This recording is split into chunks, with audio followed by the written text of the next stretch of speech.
Bien, muy buenas noches, estimados estudiantes. Vamos a dar inicio a la clase número 3, correspondiente a el concepto del derecho internacional público, algunas aproximaciones, qué es lo que entendemos por esta rama del derecho.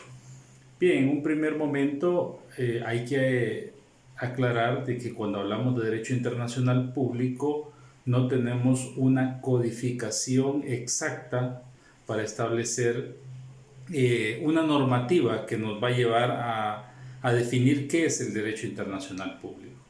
Es decir, hoy por hoy tenemos una normativa jurídica disgregada que conforma toda una gama de instrumentos internacionales que son aplicables a los estados, especialmente aquellos que los han ratificado.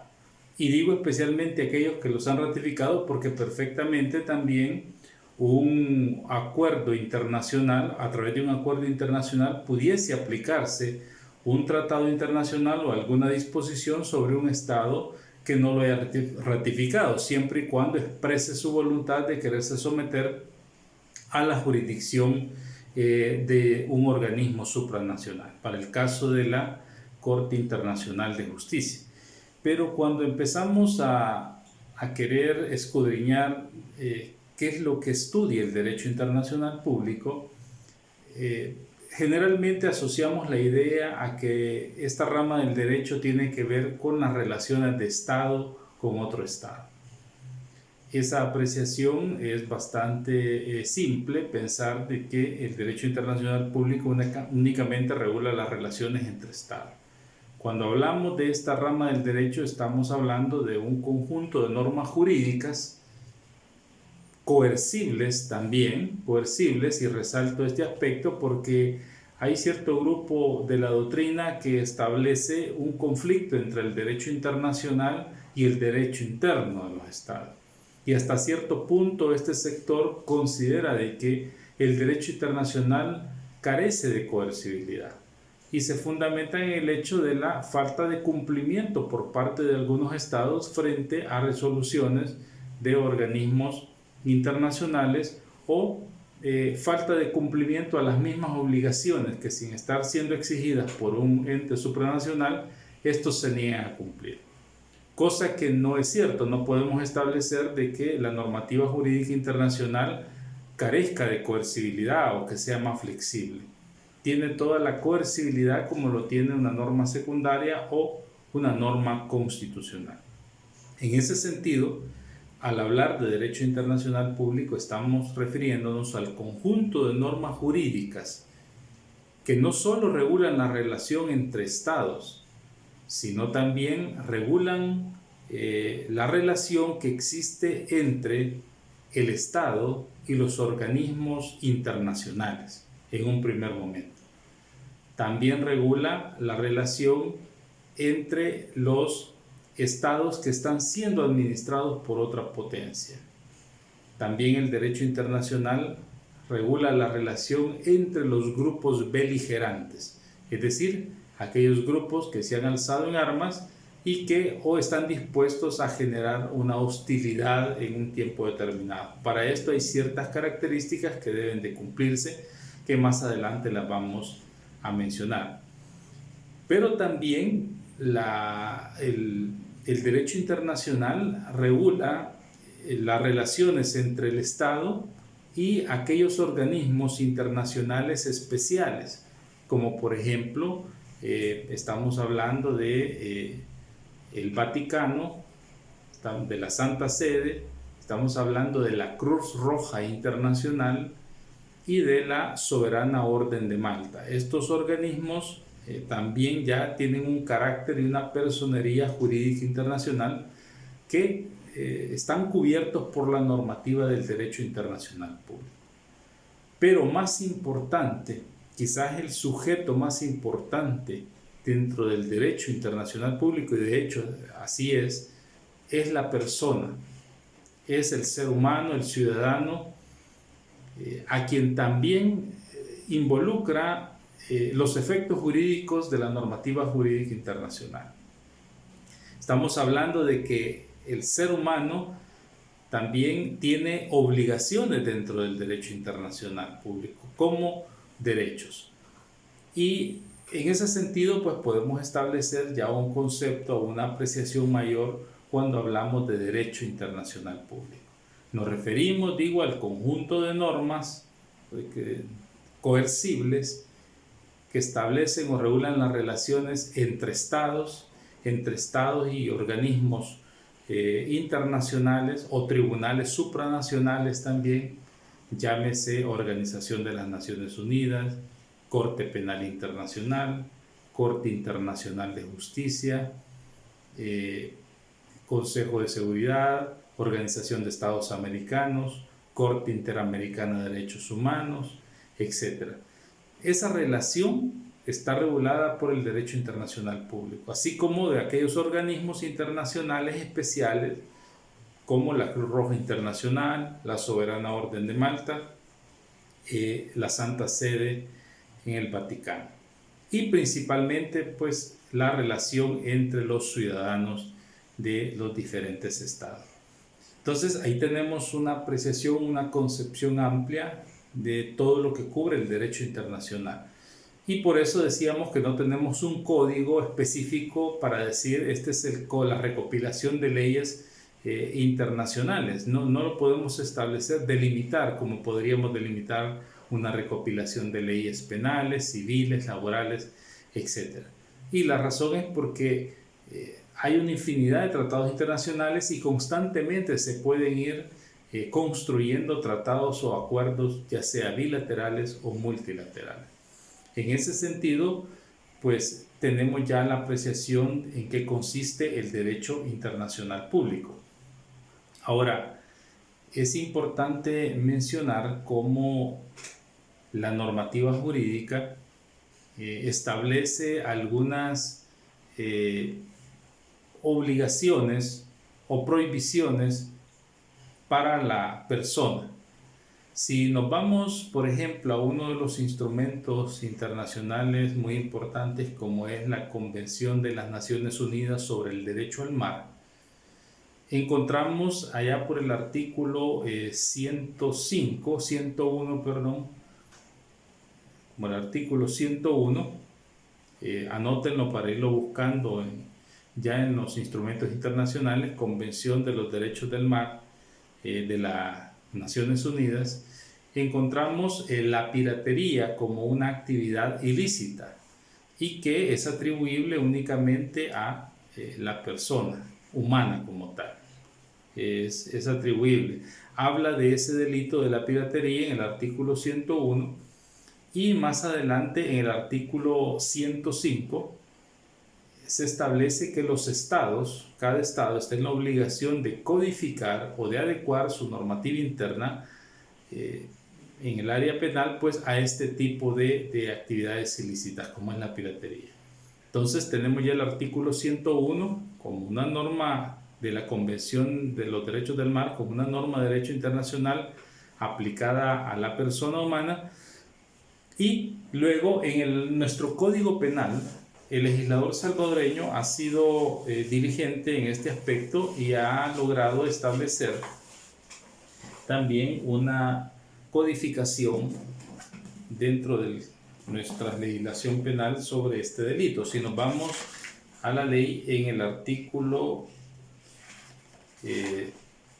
368 y 369, perfectamente se encuentran los delitos de carácter internacional. Habla del delito de piratería, piratería aérea y organizaciones internacionales delictivas.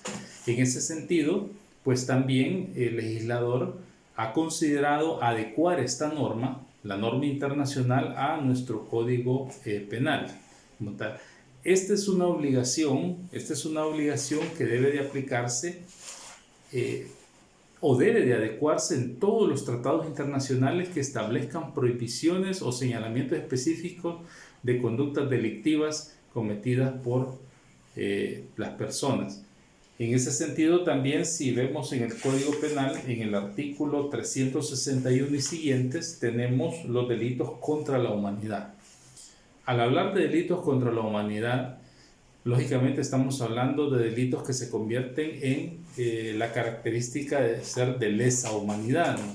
Y estos a la vez se convierten en ser delitos imprescriptibles, es decir, que nunca termina su persecución penal. Ahí tenemos, por ejemplo, la violación de las leyes o costumbres de guerra, violación de los deberes de la humanidad, desaparición forzada de personas, desaparición forzada cometida por particulares, desaparición de personas permitidas culposamente, la tortura, comercio de personas, tráfico ilegal de personas y la trata de personas también, que fue derogada por una ley especial. Ahora, vean lo interesante cómo aquí vamos viendo ya el engranaje y la relación que tiene el derecho internacional con el derecho interno para ir salvaguardando los derechos de las víctimas, pero también pues protegiendo y juzgando a los que cometen esta clase de delitos. El delito de genocidio, la tortura y la desaparición forzada de personas también están consagradas en el Estatuto de Roma. El Estatuto de Roma es el marco jurídico que da vida a la Corte Penal Internacional, del cual El Salvador también es suscriptor. Y cuando veamos ese tema nos vamos a dar cuenta cómo la Corte tiene competencia sobre la jurisdicción de El Salvador. Pero el legislador ha contemplado esa serie de delitos ahí, adecuándolos también al Estatuto de Roma y a otra serie de convenciones, por ejemplo la Convención contra el Terrorismo, la Convención Internacional contra la Tortura, los convenios internacionales de desapariciones forzadas de personas, etc. Todo este engranaje de normativa internacional está reflejada en la ley secundaria. Podemos hablar también sobre las líneas jurisprudenciales que ha dado la Corte Interamericana de Derechos Humanos sobre temas que estamos hablando ahora en el área penal, sobre temas de este tipo respecto a la tortura, a la desaparición forzada de personas, a las ejecuciones extrajudiciales, a la pena de muerte, incluso a la libertad de expresión, a las amnistías, donde la Corte establece una serie de lineamientos y explica cómo deben de entenderse esos delitos, los alcances que tienen, los elementos que deben considerarse en un caso determinado, y esto pues lógicamente el legislador o el aplicador de la norma tendrá que tomarlos en cuenta al momento de resolver un caso.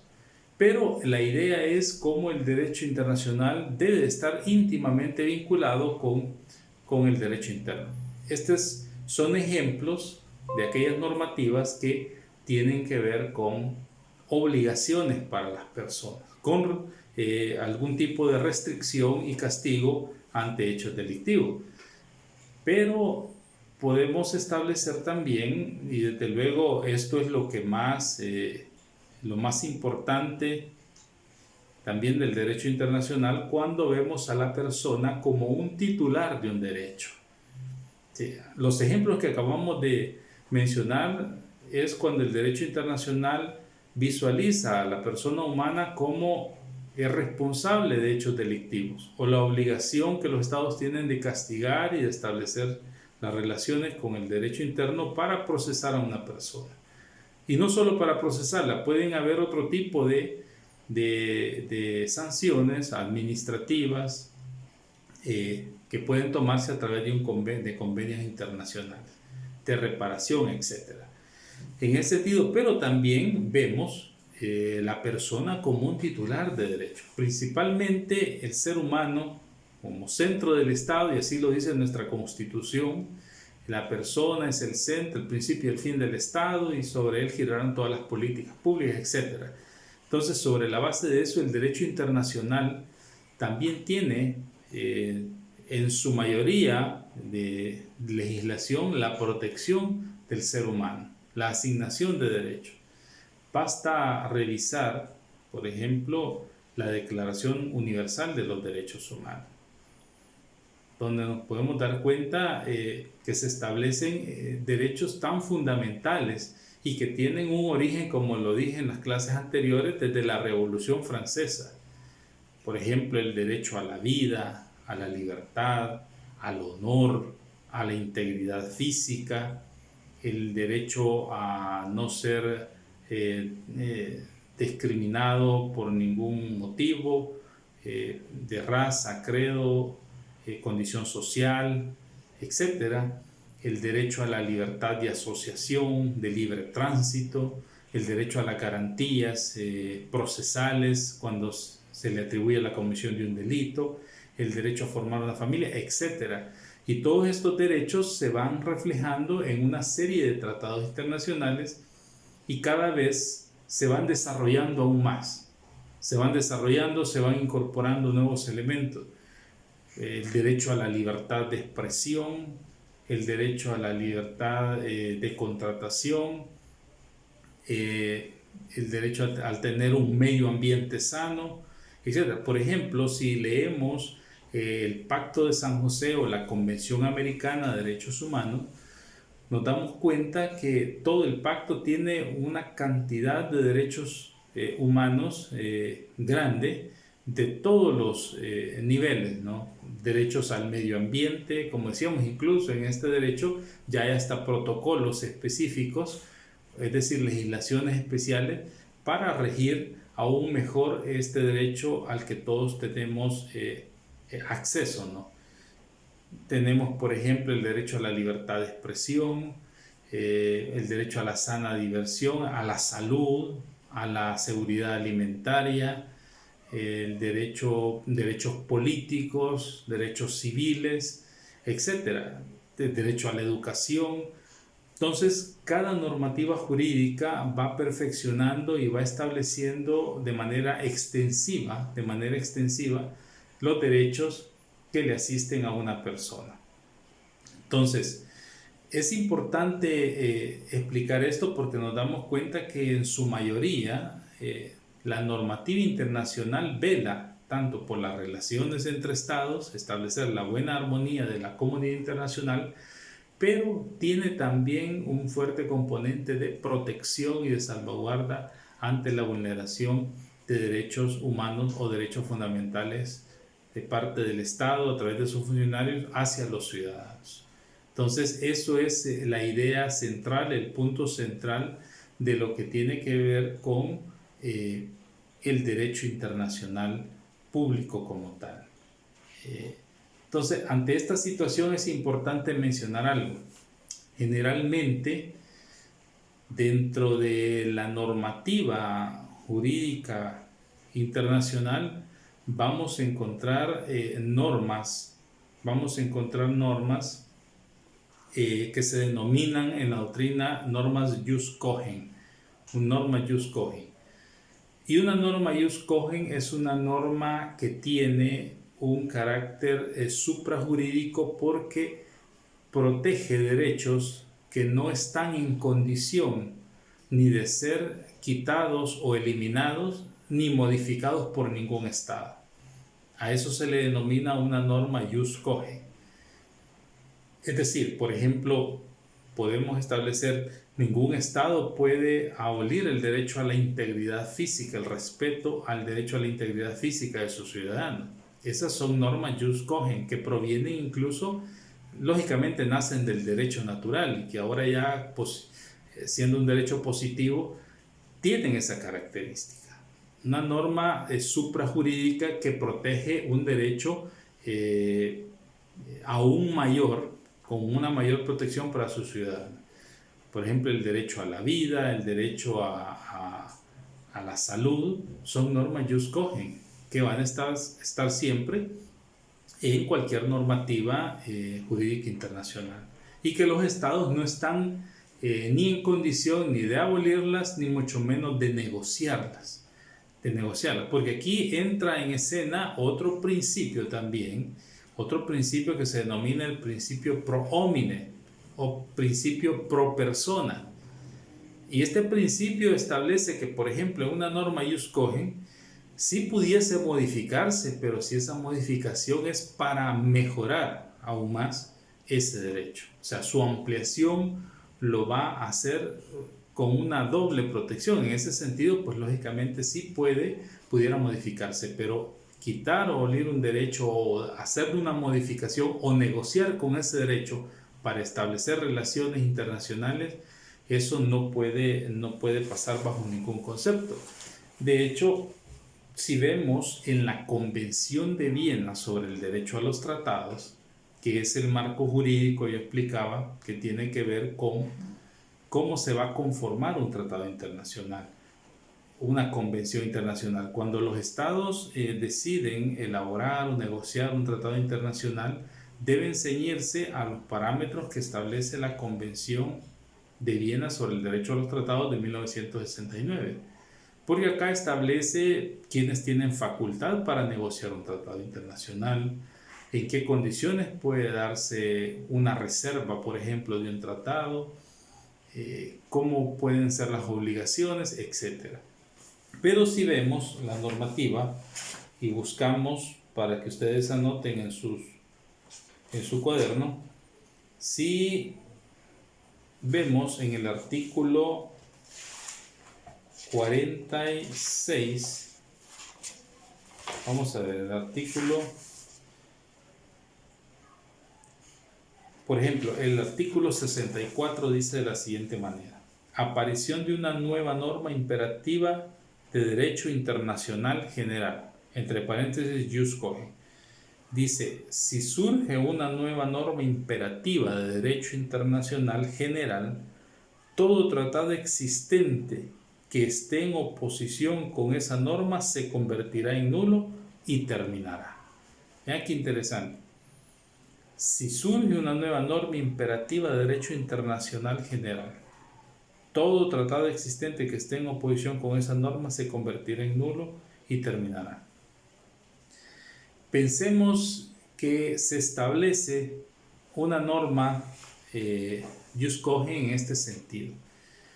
Se elabora un tratado multilateral entre varias naciones, o la ONU, por ejemplo, llegar a establecer y dijera: se prohíbe o no se permite bajo ningún concepto y bajo ninguna figura en ningún estado la pena de muerte, por ser el derecho a la vida del derecho más sagrado, el derecho en primer orden que puede existir. Esa sería una nueva norma jus cogens, que debe ser cumplida por los estados. En ese sentido, aquellos estados, por ejemplo, en Estados Unidos, que tienen, o en otro país, en otro estado, que tienen dentro de sus normativas la pena de muerte, tendrían que acatarse y modificar ya sea sus textos constitucionales, o modificar o dejar sin efecto los tratados internacionales donde consagran la posibilidad de aplicar una pena de muerte a una persona por X motivo. Entonces, vean qué interesante es, o el efecto que tiene una norma jus cogens. Si vemos también en el artículo, por ejemplo, el artículo 53, vean qué interesante lo que dice: tratados que estén en oposición con una norma imperativa de derecho internacional general jus cogens. Es nulo todo tratado que en el momento de su celebración esté en oposición con una norma imperativa de derecho internacional general. Para los efectos de la presente convención, una norma imperativa de derecho internacional general es una norma aceptada y reconocida por la comunidad internacional de los estados en su conjunto como norma que no admite acuerdo en contrario y que solo puede ser modificada por una norma ulterior de derecho internacional general que tenga el mismo carácter. Es lo que hablábamos. Entonces, la nulidad en la que lleva implícito ya un tratado que quiera firmarse y que vaya en contradicción a una norma jus cogens. Por ejemplo, una norma jus cogens en la protección integral del medio ambiente es parte de una norma jus cogens. No puede existir un tratado internacional que permita, por ejemplo, la destrucción del medio ambiente como tal, la destrucción parcial o total de áreas áreas naturales pues protegidas por la misma humanidad. Entonces, aquí esto se relaciona con lo que acabamos de leer en el artículo 64. que hablamos de la aparición de una nueva norma imperativa. Ya decíamos que estas únicamente pueden establecerse cuando van en beneficio de la persona, es decir, son pro persona, el principio pro homine, para mejorar la situación o la condición de una persona. Y por otro lado, también dentro del derecho internacional aparecen las normas con un efecto erga omnes o un efecto obligatorio. Estas normas erga omnes son aquellas normas que los mismos estados saben que deben de cumplirlas para la perfecta relación que debe existir entre los estados y los organismos internacionales también. Por ejemplo, una norma erga omnes o de estricto cumplimiento que va inmersa dentro de los tratados es, por ejemplo, que los tratados se comprometen a no inmiscuirse o la no intromisión en los asuntos internos de otro estado. Esa es una norma erga omnes de estricto cumplimiento. Hay algunos que confunden las normas jus cogens con las normas erga omnes. Hay que establecer esa diferencia. Una norma jus cogens es una norma con un carácter suprajurídico porque su protección es sobre derechos que no son negociables, no pueden ser quitados ni abolidos o modificados en desmejora de una persona. Únicamente puede existir una modificación por una norma jus cogens superior o cuando esta en realidad lógicamente va en beneficio de la persona. Y las normas con efecto erga omnes son normas de estricto cumplimiento. Hay quienes dicen, bueno, una norma jus cogens también tiene un estricto cumplimiento y tienden a asociarlo y pueden pensar que es lo mismo, pero no estamos hablando de las mismas categorías, porque la norma erga omnes o el efecto de estricto cumplimiento precisamente eso es una norma que reviste un cumplimiento, pero no está, digamos, con una categoría de la protección de un derecho con un valor suprajurídico, ¿sí? Hablar de el principio de no intromisión en los asuntos internos, el principio de no vulnerar la soberanía de otro estado son normas erga omnes de estricto cumplimiento.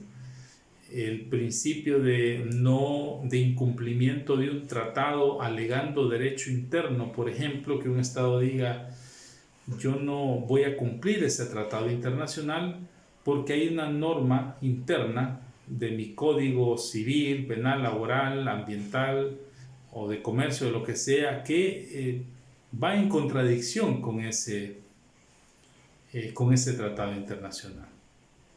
Eso también no puede ser, porque se supone que debe existir la armonía o la relación entre esa norma y la normativa internacional, aparte de que ya siguieron todos los procesos de negociación, ratificación y aprobación de los tratados internacionales, donde se deduce pues que han hecho los estudios o los análisis respectivos. Y sobre ese tema vamos a hablar también más adelante sobre los controles técnicos jurídicos previos que deben hacerse a los tratados internacionales antes de que sean aprobados por una sociedad.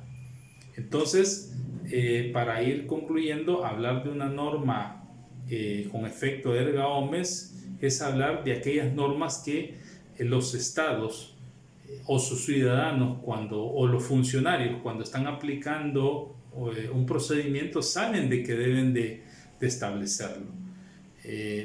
Por ejemplo, una norma erga omnes es la asistencia en materia penal, la asistencia de un defensor al imputado. Eso no se puede obviar, es de estricto cumplimiento. No hay ningún proceso en el mundo que no garantice el derecho a la persona a defenderse. Entonces, tiene ese efecto como tal. Entonces son de estricto cumplimiento. Entonces, sobre las normas erga omnes y las jus cogens está compuesto también el derecho internacional público, está compuesto. en la protección de derechos humanos, y que estos a la vez ya en muchas constituciones se están elevando a la categoría de derechos fundamentales como tal. Bien, nos vamos a quedar hasta acá y nos vemos en la próxima sesión.